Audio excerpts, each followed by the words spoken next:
que dans ta jeunesse, tu as eu un autre enfant? Non. Dans ta jeunesse, tu n'as pas connu une autre femme? Non, non. La maman de David Assaï qui était ta première femme? Oui. Et la dernière? Et la dernière. C'est avec elle, je suis resté. Et c'est le seul fils. Donc, quand ton fils doit réussir, il n'a pas besoin d'aimer une femme? Parce qu'il doit réussir là, il n'a pas le droit d'aimer une femme. S'il a le droit d'aimer une femme. Bon, toi, tu as eu un seul fils. Par la grâce de Dieu, ton fils enceinte une femme. Tu vas avoir bientôt un petit-fils. Et tu lui dis de refuser la grossesse. Or, tu sais pertinemment que c'est lui qui l'a enceinté. La fille de quelqu'un d'autre, qui a besoin aussi d'avoir un avenir. Tu dis qu'il n'a qu'à refuser la grossesse. Quand toi-même, là, tu dis ça, en tant que père, est-ce que c'est bon? Maintenant, je vois que c'est pas bon. Maintenant, tu vois que c'est pas bon. Oui. Parce que ton fils ne veut pas avoir de contact avec toi. Là, maintenant, tu vois que c'est pas bon. Et ce que tu as fait a occasionné le décès et de la mère et de l'enfant. Et voilà une famille qui est endeuillée, qui a tout perdu. Parce que, je l'imagine, quand il a dit qu'il ne voulait pas de la grossesse, les parents se sont organisés pour s'occuper de leur fille, pour s'occuper de la grossesse. Nous qui sommes parents, si on peut dire à nos enfants de refuser la grossesse, ça, c'est vraiment mal. C'est détruire la société. Comment est-ce qu'un père peut dire à son fils, grossesse là, il faut refuser, c'est pas pour toi. Parce que toi, tu as besoin de réussir. Mais pourtant, la fille, elle venait à la maison, tu la voyais. Au moment où elle n'était pas encore enceinte, elle venait à la maison, tu la voyais. Et puis, tu n'as rien dit. Maintenant qu'elle est enceinte, tu dis qu'il n'a qu'à refuser la grossesse. C'est ça qui n'est pas bien. Ah oui, c'est vraiment facile. Hein. Vous posez des actes, vous faites des choses qu'on ne peut pas imaginer. Et puis, arrivé à un certain moment donné maintenant, quand vous êtes contrarié par la vie, vous allez venir pour dire, je sais que j'ai mal fait, je demande pardon.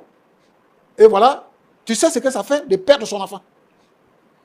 De perdre son enfant et de perdre son petit-fils. Tu sais ce que ça fait?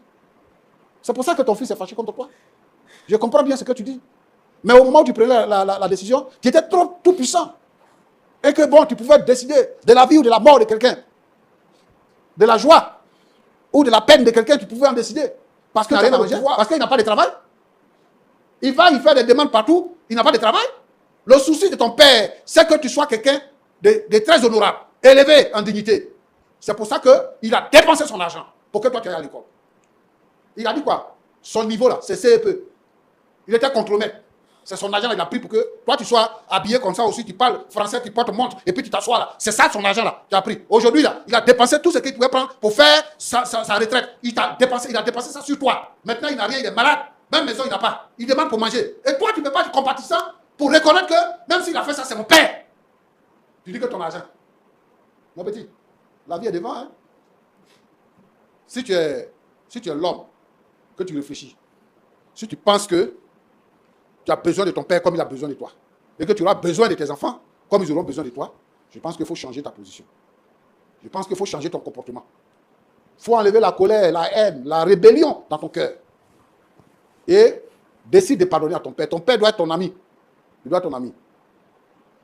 Ton père serait en train de te consoler. Parce que pour lui aussi, ce n'est pas parce qu'il voulait que quelqu'un décède. Il voulait juste que tu atteignes un certain niveau. Ça, il faut comprendre ça. Roland. Pasteur. Tu sais, la Bible dit que dans les derniers temps, là, les enfants là, seront rebelles à leurs parents. Oui. Et de plus en plus, nous constatons cela.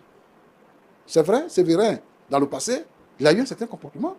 Parce qu'il voulait le succès de son enfant. Mais ça ne peut pas. Parce que tu avais le pouvoir. Ton fils va à l'école, il est instruit, il est parti en Europe, il est venu. Donc il ne doit pas se mettre avec une fille moins que rien. Ses parents sont pauvres. Lui, elle-même, elle ne connaît rien à l'école. Donc elle ne doit pas. Alors que c'est elle que lui, il est. Roland. Oui, pasteur. On doit inviter les parents à être conséquents. Bien sûr. C'est quand ton fils dit que ce n'est pas ma grossesse. Si toi tu sais là, tu vas dire, hé, tais-toi. Nous tous ici, on a vu. Mais toi, tu ne peux pas dire à ton fils de refuser. Et il y a des gens comme ça qui ont amené les enfants à refuser des grossesses. Et ces filles-là, ces pauvres filles-là, elles ont souffert. Tout le temps, elles ont élevé l'enfant jusqu'à l'enfant est devenu grand. Quand l'enfant devient grand, maintenant, lui aussi, il a un besoin de père. Il va aller chercher son père. Sans penser même à toute la souffrance de sa mère. Moi, vraiment, j'ai mal en apprenant ça. Et ça, c'est le comportement d'un père indigne. Un père qui ne mérite pas d'être appelé père. Peut-être que lui-même, il aimait la fille là aussi. Donc, il n'est pas d'accord que son fils marche avec elle.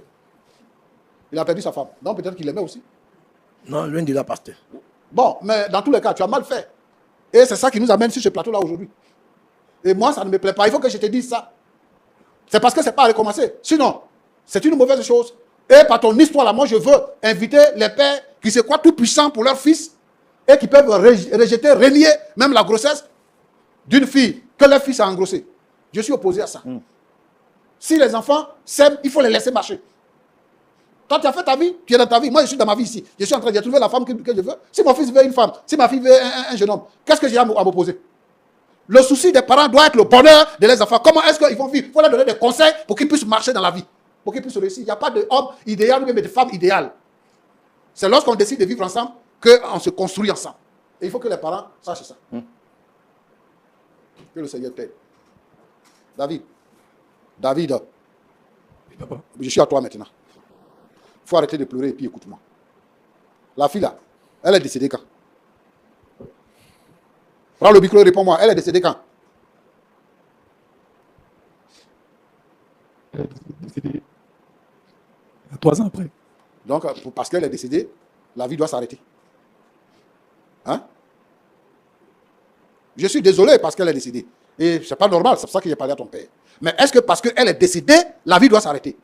Toi-même, tu étais conscient, tu es grand, tu cherches femme, tu es enceinte femme. Ton père te dit, il faut renier l'enfant.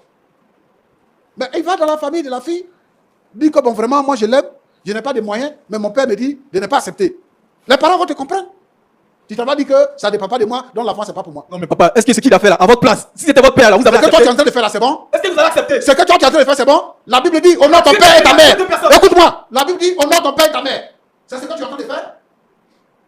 C'est ce que tu es en train de faire? De toute façon, je ne veux plus le voir en fait. Toi, tu es un homme. Tu vas avoir enfant. Tu penses que ça fait du bien de voir que ton enfant te tient tête? Toi, tu peux t'asseoir sur un plateau comme ça pour parler à ton père. Ce sont tes origines. Sans lui, tu n'allais pas exister. Parce que tu es allé à l'école, donc aujourd'hui, tu peux parler à ton père comme tu veux. Tu penses que c'est normal? Vous parlez d'existence, sinon c'est deux personnes qui sont mortes Ta d'amour. mère, elle est C'est où? en convie. Ta mère, elle est où? Ce qu'un homme aura semé, il le moissonnera aussi.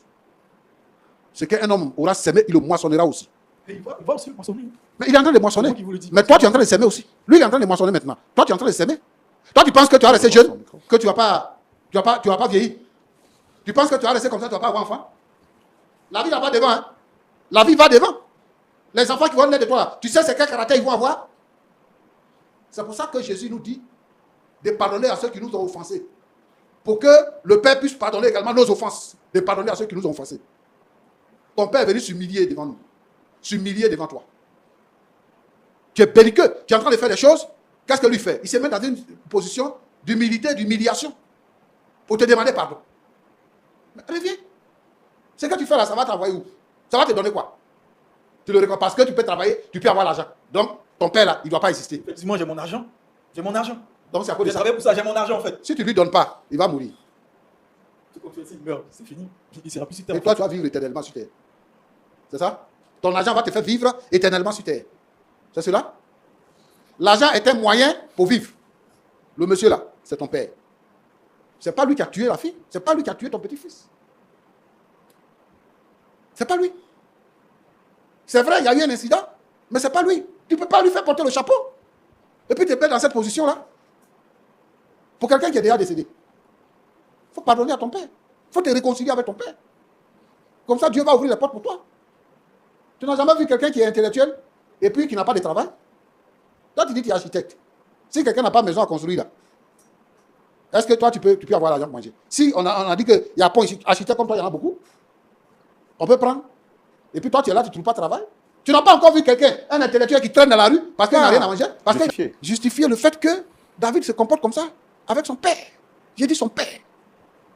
Ce n'est pas un ami, ce n'est pas un tonton du quartier, son père. Il ne peut pas, il ne doit pas. Donc ce que je demande à David, il n'a qu'à mettre de l'eau dans son yamakoudi. Et puis, il va pardonner à son père, il va se réconcilier avec son père, il va aider son père. C'est en cela que Dieu va le bénir aussi. Il est un miracle. Il est le seul fils de son père. Donc on peut dire que c'est un miracle. À part lui, son père n'a pas eu d'enfant encore. Il est le seul fils. Regarde son âge. Qu'est-ce qui prouve que lui, il va avoir un autre enfant? Lui, est-ce qu'il va avoir un enfant encore? Est-ce qu'il sait? Il sait ce que Dieu prévoit? Il ne connaît pas. Donc moi, je demande à David de pardonner à son père et de changer de comportement vis-à-vis de son père. C'est mal. C'est mal d'appeler son père par son nom. C'est vrai. C'est mal. Si peut-être ton père autorise ça, tu peux le faire. Mais vraiment parce que tu es en colère, tu ne reconnais pas l'autorité de ton père sur ta vie, Donc tu penses que tu peux injurier ton père. Quand il prononce le nom de ton père comme ça, c'est une injure. Quand il dit à ton père que tu ne le reconnais plus comme ton père, c'est une injure. Et le père, il est assis là, dans cette humiliation-là. Il est là, il le regarde, il l'écoute. Il veut une réconciliation. David, pardon, il faut te réconcilier avec ton père. C'est ça que je peux dire.